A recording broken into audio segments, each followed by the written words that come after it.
Welcome to this series of podcasts on the beauty and power of liturgical art. Created through the Chichester Workshop for Liturgical Art and our associates, we explore how God reveals himself to us through the material world, and how we, as a union of matter and spirit, can worship God through works of material beauty. Well, welcome to this discussion and interview with Father David, who's the priest of the Catholic Church of St. Christopher at Codswold in Wolverhampton in England. Just a few days ago, I finished frescoing this apse here, which Father commissioned. We started a conversation about a year ago, I think, yes. So in particular today, I want to talk with David about the effect that this wall painting has had as a work of liturgical art on the worship, and the process we went through, and any difficulties he had convincing people that having liturgical art, having a new painting in the apse was worthwhile. So Father David, could you talk us through briefly the process of what led you to commission the work and our discussions about the subject matter? Sure.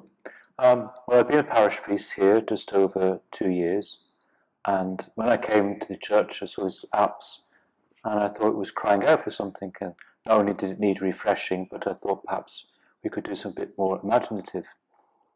And then the idea kind of went onto a back burner, and then I saw on Facebook some work you'd previously done. And I thought, well, I'll make a contact.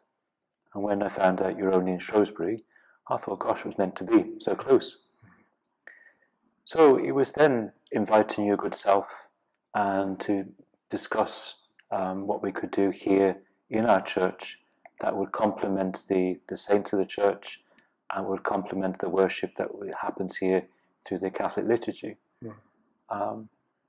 So yeah, it was that process, and we added things in when we took away some things. The sheep originally weren't in our original design, but I'm glad they are. They certainly add something even more to the image now that we have.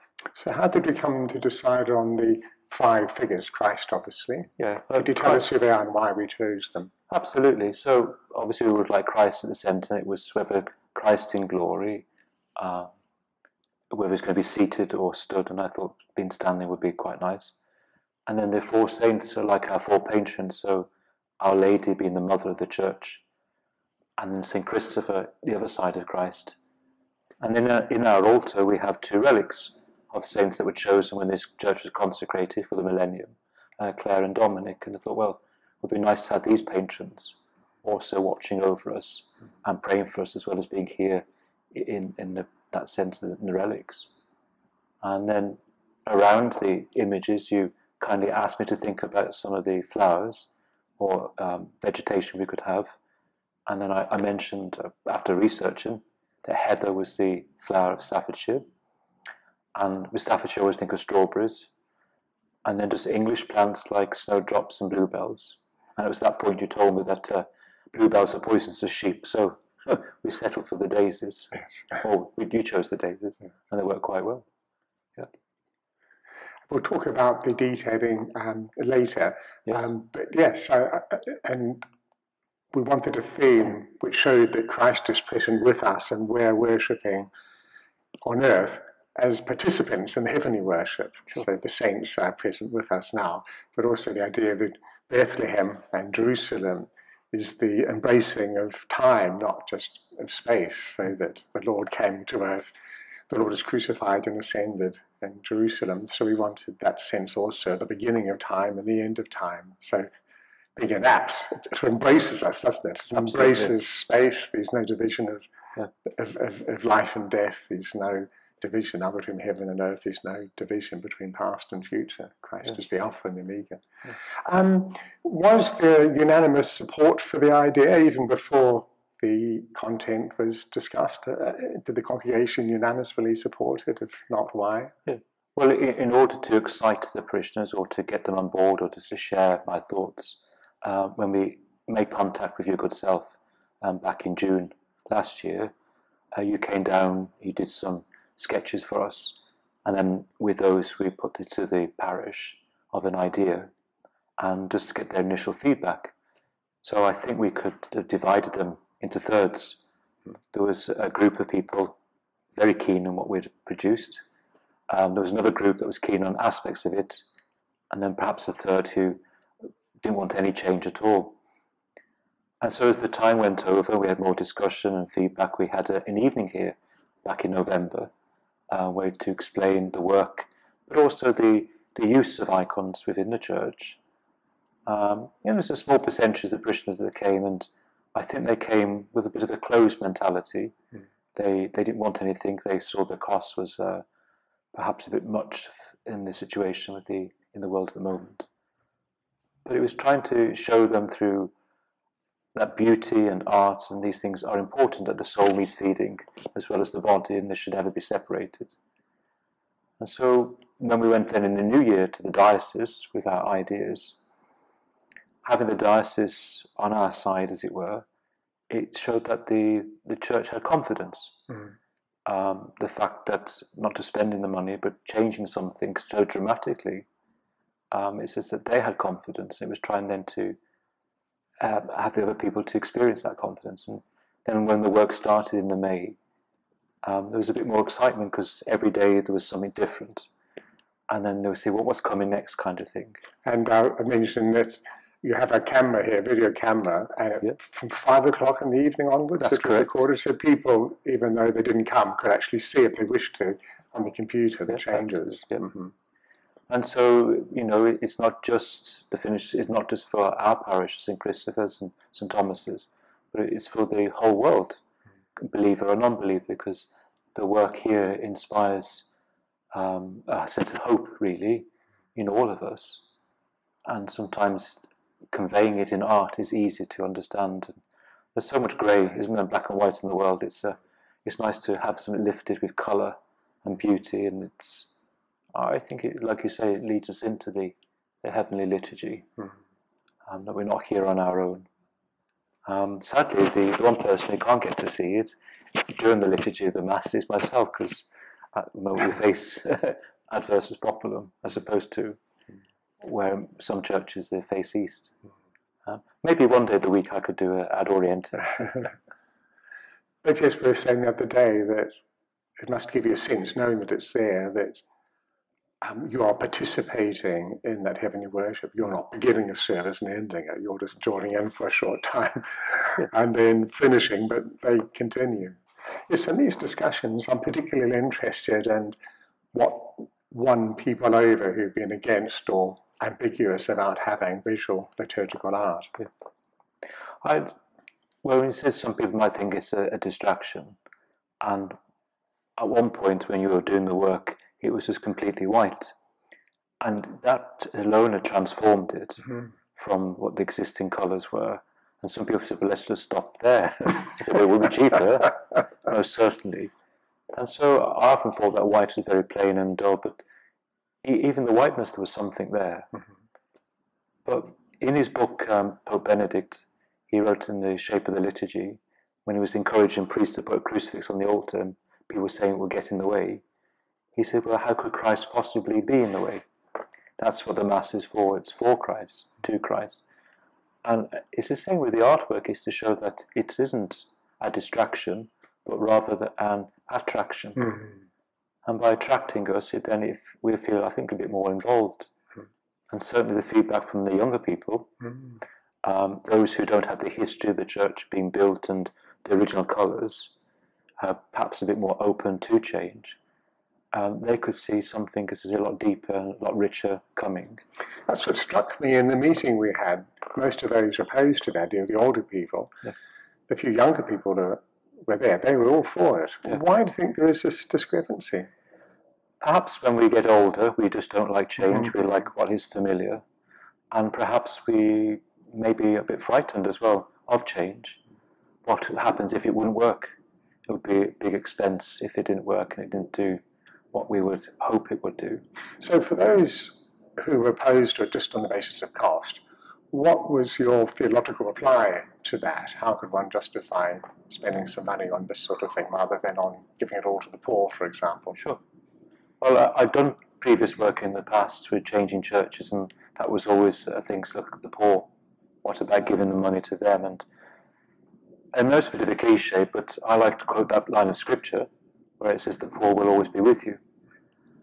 And one particular parishioner, she mentioned that again. And I said, did your parents collect for the children in Africa? And she said, yes. And I said, are we collecting still for the people like in Africa? And she said, yes. I said, look, the poor are always going to be with you. So there's always opportunities to give to them.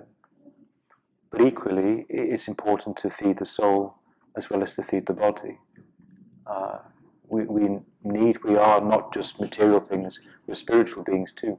And I think somewhere in the Catechism it says that which should I take care more of, my body or my soul?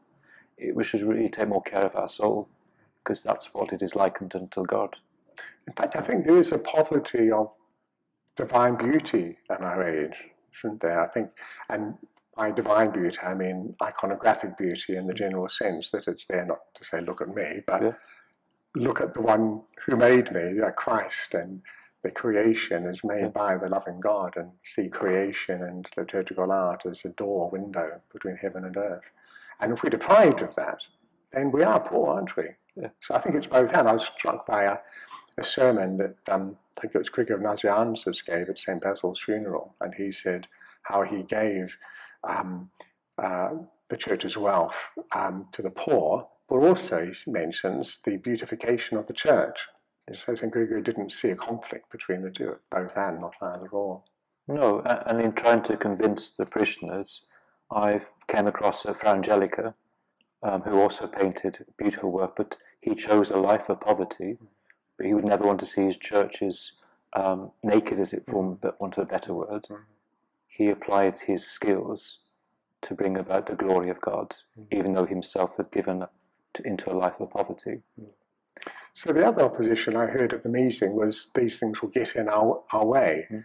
So theologically, how do you answer that? You've already alluded to the fact that we're created physical beings, not just spirits rattling around in a body, which is the result of the fall, which is one of the heresies that was around in Gnosticism. So could you explain how you would counter this argument that visual liturgical art can get in the way rather than help us draw nearer to Christ? Well, I think sometimes being human, during the liturgy, perhaps we do get distracted. But that's quite often by noise and movement of other people. And having an image like that, by focusing on Christ or Our Lady, one of the saints, then perhaps we can bring back our concentration to why we are here. I mean, if there's anything a distraction, it's the people of God. With the rustling of papers and people getting up to go to the toilet or perhaps coming in late. To me, from my side, that they're more of a distraction. But these, to me, they help me focus.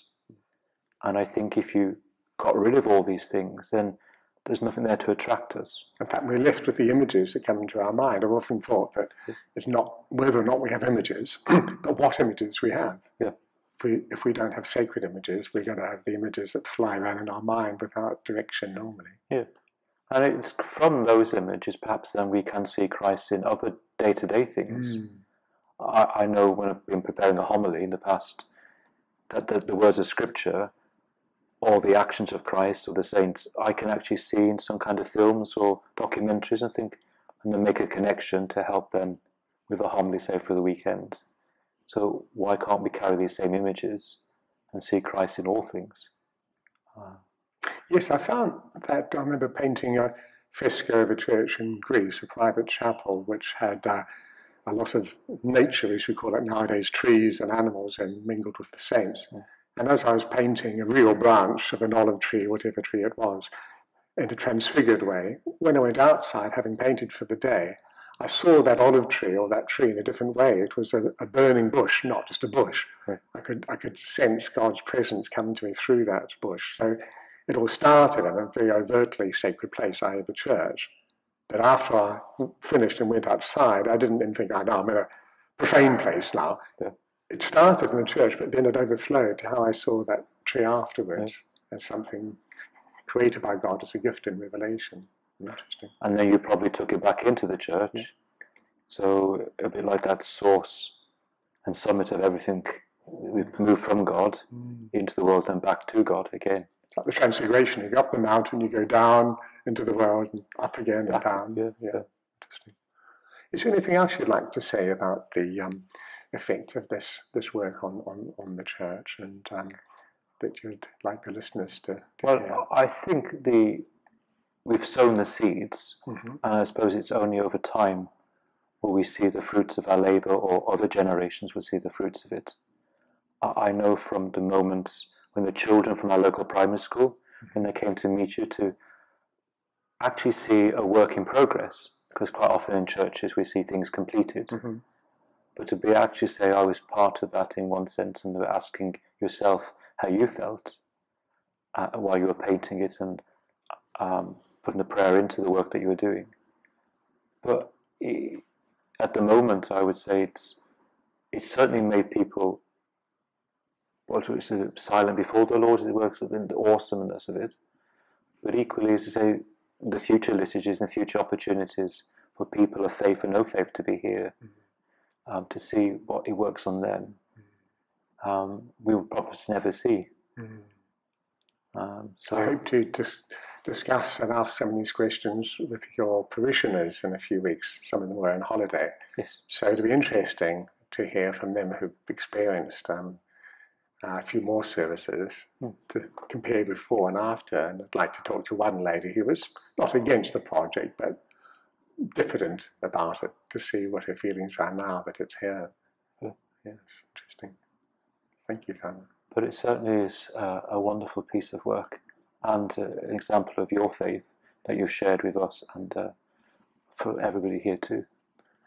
Yeah, for me, painting is praying with colour, and so it's a form of prayer, and I'm never entirely happy with what I do, but that doesn't matter really. It's a door between heaven and earth, and as long as people meet the Lord, it doesn't matter to me all those little imperfections.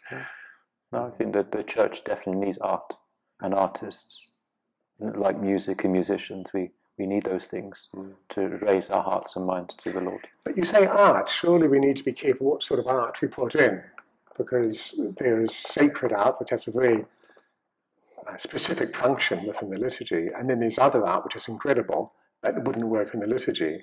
So one element that we're trying to introduce with the Chichester workshop of liturgical art is not only to train specialists in liturgical art who know the liturgy, know the theology, know the effect that we're trying to have on people's souls, but also educate priests and seminarians to know how to brief people. Like an architect may not be a believer even, so they need to be briefed by the priest to know what sort of effect they want that church to have on people, because the architect probably doesn't know that. The architect won't necessarily know the liturgical movements and acoustic requirements. Sure. So it's one reason for these podcasts is to inspire future priests and current priests as to the importance of not just art, but liturgical art. What differentiates a work like this from a work in gallery art, or a painting by Tracy Emin or something like that. Yeah.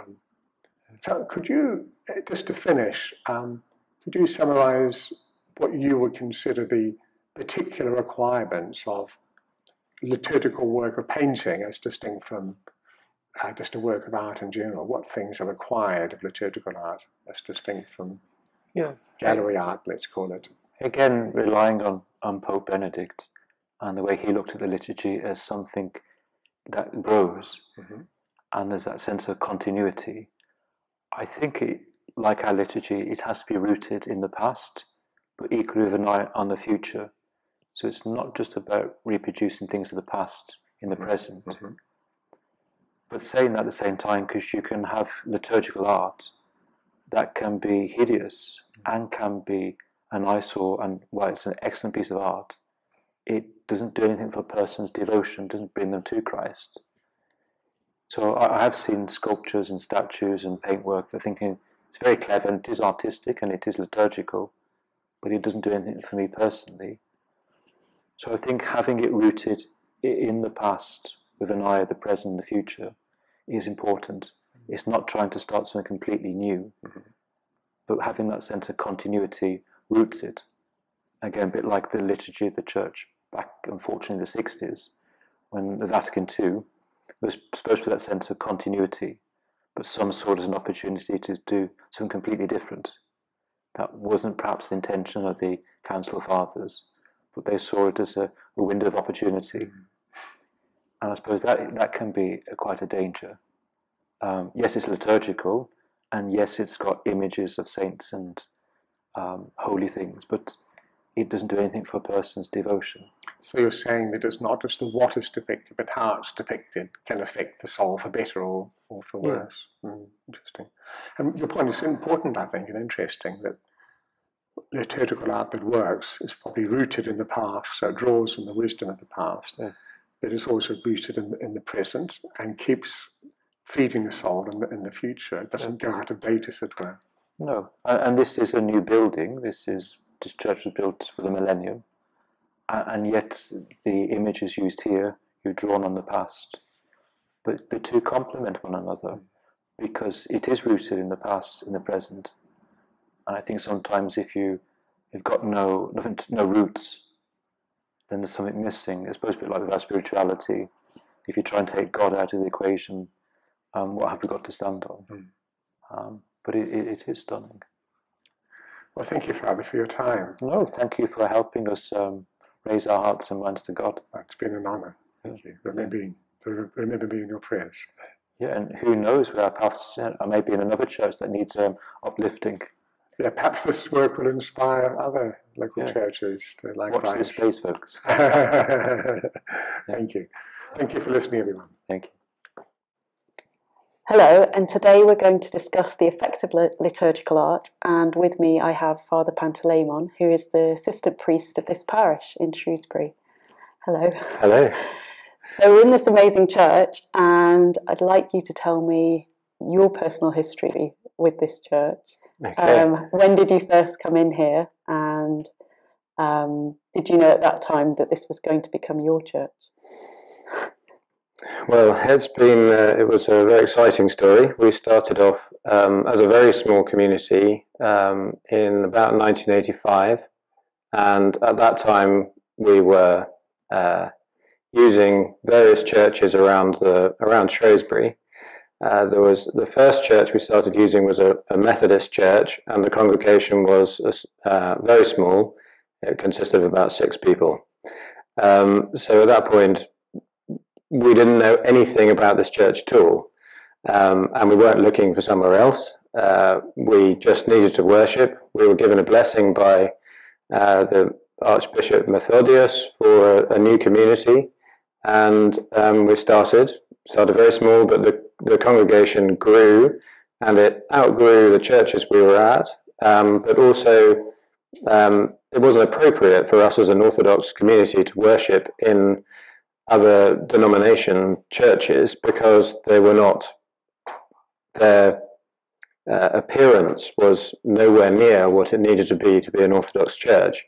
So over time, after moving on from Methodist Church, then to using the Lady Chapel at St. Chad's, a cemetery chapel somewhere else in Shrewsbury, I think it was 1993, Andrew Wright, who is a prominent member of the community, the Christian community in Shrewsbury, said to Father Stephen, the parish priest, "Did you know about this church that was up for sale by the Anglican community, being put up for sale?"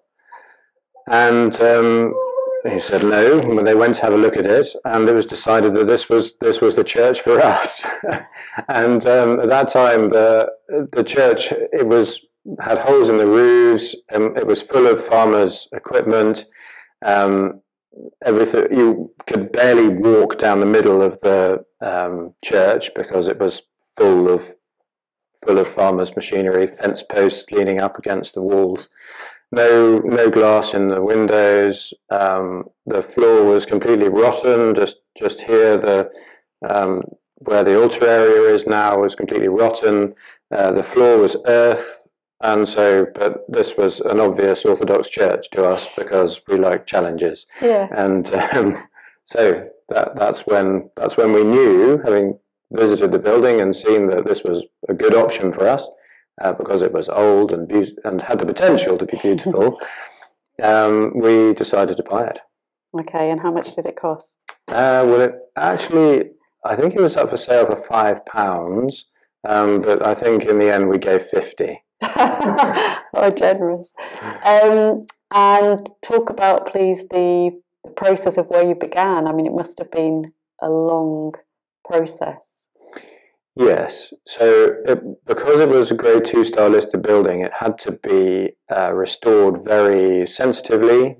We didn't have very much money as a community, so we applied for lottery funding. They have heritage fund for restoring heritage buildings, so we applied for that, and we were given a grant. So some heritage funding and some funding from English Heritage themselves. Okay.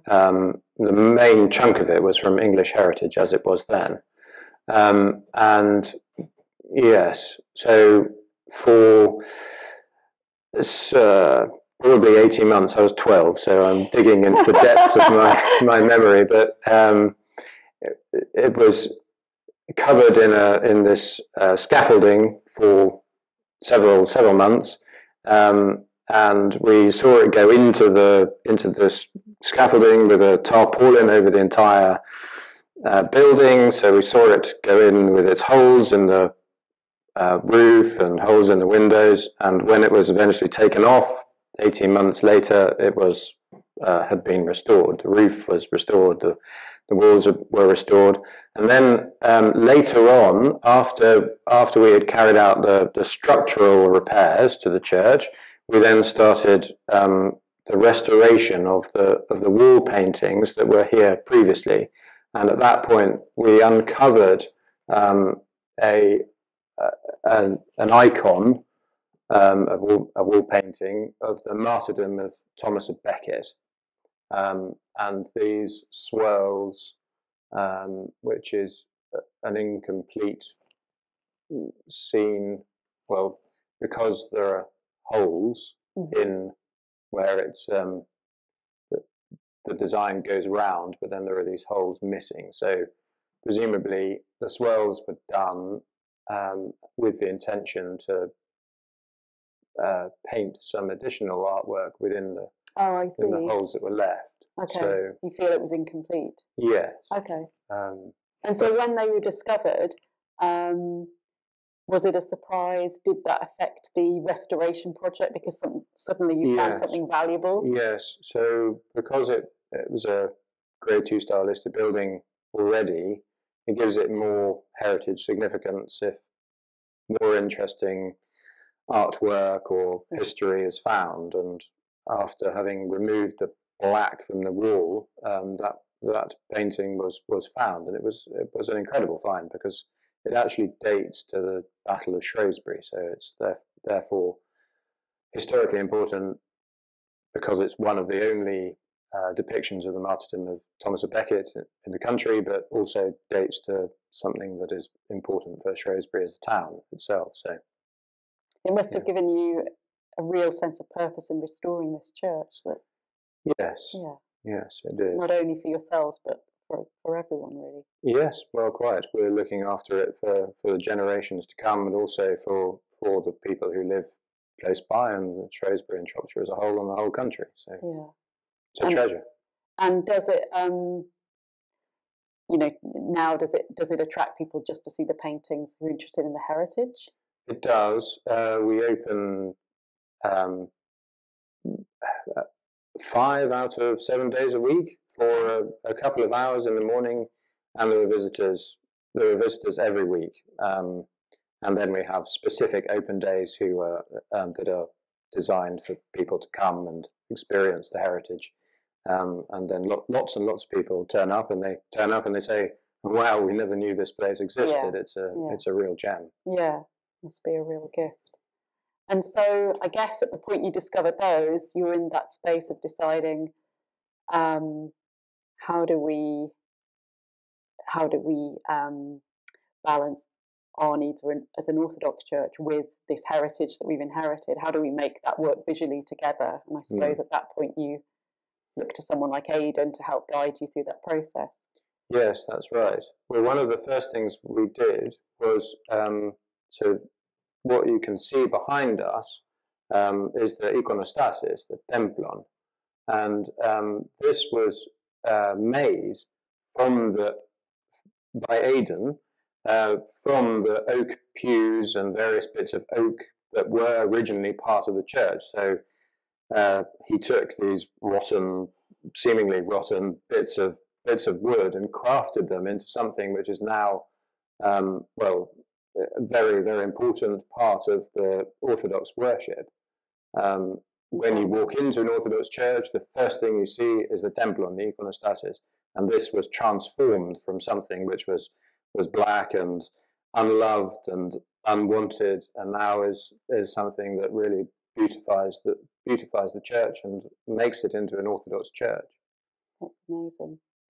And can you tell me, there's so much to look at, but if you could tell me what order things occurred. Was the iconostasis the first thing that got established, because that's central to the services you conduct? It was. So I suppose you could say that the iconostasis and the holy table behind the holy doors were the first things to be established.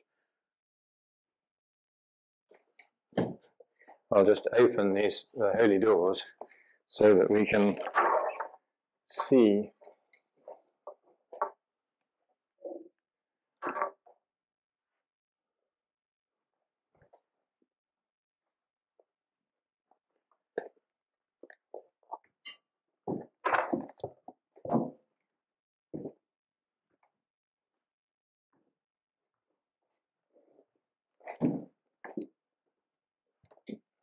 Wow.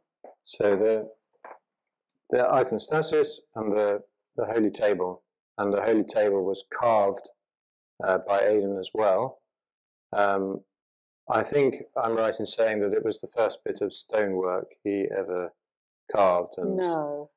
And I find that hard to believe. It looks so masterful.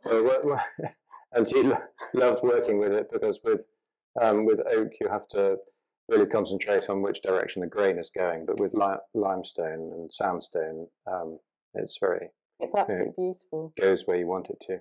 So I suppose, starting from scratch, was there a sense of, okay, these are the priorities, these are the first things that we need, and we start with that, and then it flows up from there. So to begin with, the iconostasis didn't have any icons in it, so it was just some prints. There was a blank and then a print on where the icon was going to go, and so the community then raised the money, and many of these icons have been gifted by individuals or families who, that's their offering to the church. And when we raised enough funds, when they raised enough funds, then a new icon was commissioned, and Aidan painted them.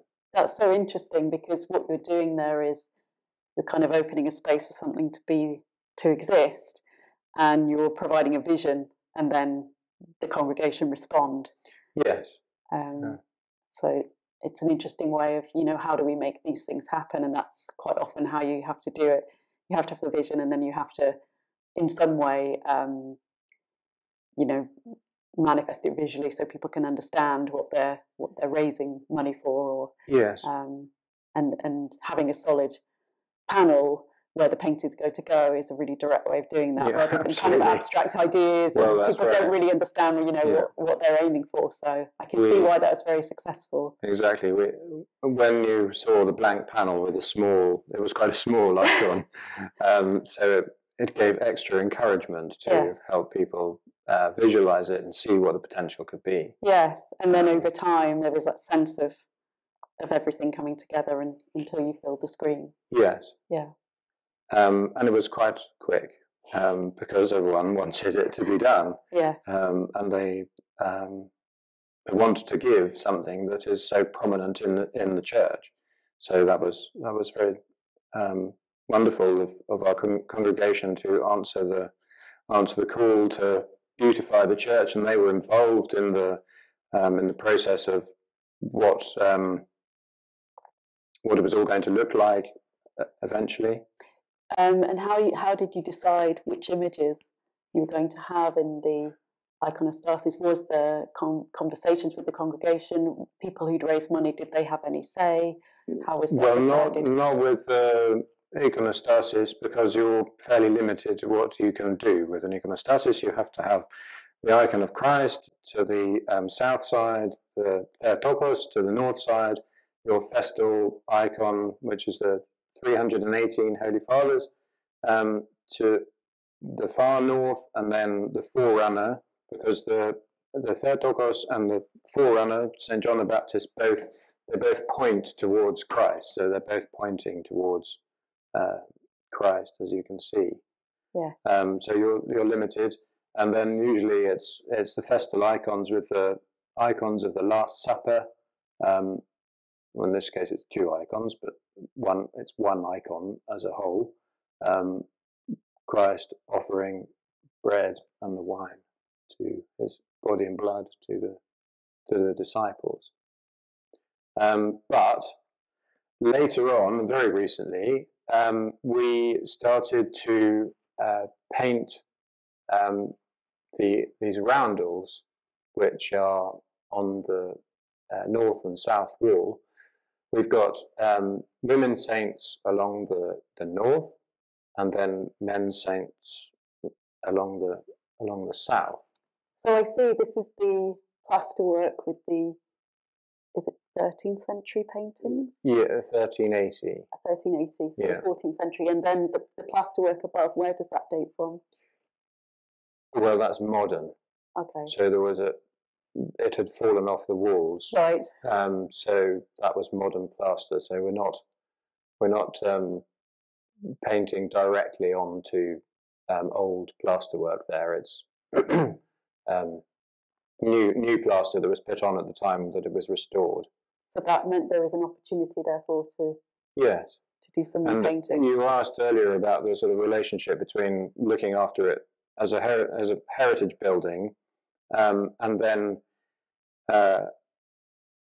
adapting it for Orthodox worship. In actual fact, those who are the decision makers behind what you can do to a building of such significance were very enthusiastic, and it was amazing that they said, well, it's an Orthodox church. It should be made to be as an Orthodox church should be, and they saw that this was part of it. It was a chapter in its life. So these we had a list of lots of potential different saints that we could be painted on the walls, and we went out to the community and said to them, right, here's a long list. Who would you like to see on the walls? And these are the ones that they chose. So we've got a wonderful mixture of saints. Some saints who are very much rooted in this local area. So, for instance, Saint Werburg, who is the fourth from the west. She was an abbess.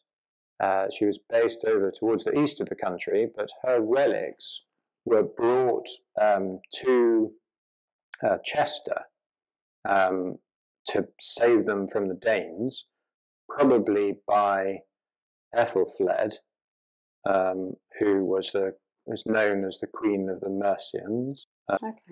And she were looked after, but Ethelfled liked Shrewsbury, and she brought lots of relics to Shrewsbury, and she probably brought some relics of St. Werburg to Shrewsbury, because there's a church in Shrewsbury, was a church in Shrewsbury dedicated to St. Werburg, so that's a very local one. But then also we have people in the community who are named after particular saints. So, for instance, St. Elizabeth the New Martyr. In fact, I think Aidan's daughter is named after St. Elizabeth the New Martyr. St. Catherine, there are lots and lots of Catharinas and Catherines in the community. And St. Fodini, who is down at the far end. There are lots of Fodinis, Fodulas, but then also what that translates into Russian as Svetlana, or in English it's Claire. Okay. So there are lots of Fodinis. And one of the great founders, one of the foundresses of this community was somebody called Fotini. So she, and then you have Saint Helen and Saint Constantine over on the south side. Saint Helen and Constantine. Well, Saint Constantine called the council in 325 of the First Ecumenical Council, at which they tackled the problem of Arianism. So he's a very, very important saint for our church, and that's the fathers of the First Ecumenical Council who this church is dedicated to. So wonderful. When you see people come in, they come in and they say hello. You know, they're saying good morning to their loved saints. You know, there are people here, for instance, Saint Malanga. There's a girl, a recent convert to Orthodoxy, who comes in every single day, or every single time there's a service, and the first thing she does after she's venerated the icon of Christ and the Mother of God, she goes and she venerates her saint. So it becomes it's more than just decoration. Mm-hmm. There's a life here within the walls of the church, which we are joining when we come in, and so it wasn't an option to leave the walls blank. No. There have to be these saints for us to join in worship with. I see. We focus mainly on the images, but can you speak a bit about how the visual aspects relate to the other elements of liturgical art, like music, the chanting, and the liturgy itself? Well, the whole of our worship is an icon of an image of the worship of heaven, and so all of those we have to. In heaven there are the angels, and there's the chanting of the angels, and so we on earth are trying to emulate that worship of heaven.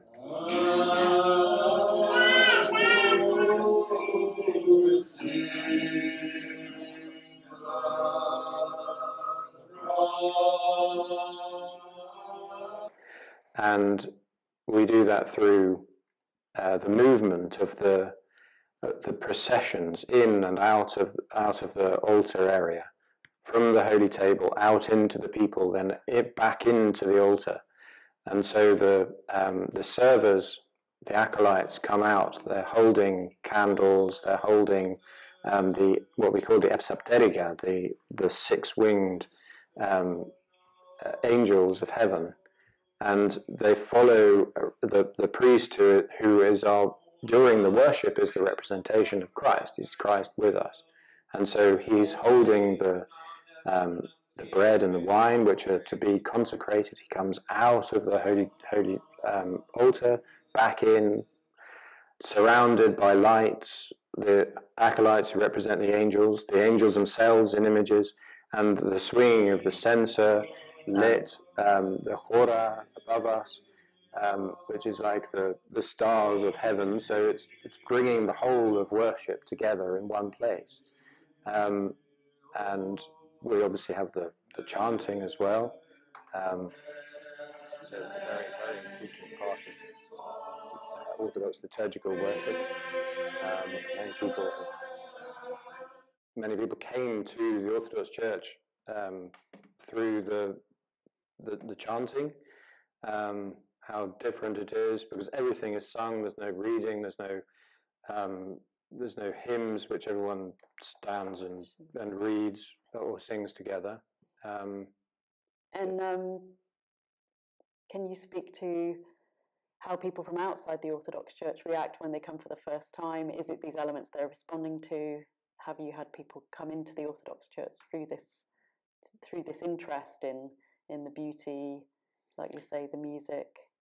It can be a way in. I mean, myself, I've joined a Romanian church, and when I first started going, the liturgy was entirely in Romanian, but it didn't matter for me because there's so many elements that are sensory that I was able to access it on those levels, even though I didn't understand the language at first. So I think it's, in a way, it's more inclusive for people because it addresses all the senses. Well, yes. Thinking about the chanting and the music, and potentially a barrier of language. In actual fact, we don't have the hymns that we have are so beautiful. You would have to study them for hours to understand them. But actually, the saints, and particularly Saint Basil the Great, says that we were given a chant because basically we're so stupid that we can't take in the wonders of God if it's just written down and we're reading it. So it's something that is chanted so that we absorb it. Yes. And it's true. Yes, that's exactly the experience, because there's all different levels, and even if you can't, like I say, I can't discern Romanian, but I could feel and hear and appreciate many of the levels that were there. And so the language really wasn't a barrier at first. So I think, it's a great way to attract people into their churches. Well, many people have. The first thing people say when they open the door is "Wow," and then when they participate in the worship, they are uplifted. And if it's their first time, the usual response is, of amazement. They are amazed. They have been transported somewhere that were outside of their reality, of that they've gone somewhere different that they've ever been before. Yeah. They've been on a journey towards Christ. Yes. And many stay as a result of that. They consider it authentic worship. Even though we are human, we are given the gift and the tools by God to worship in the very small ways, emulate the worship of heaven.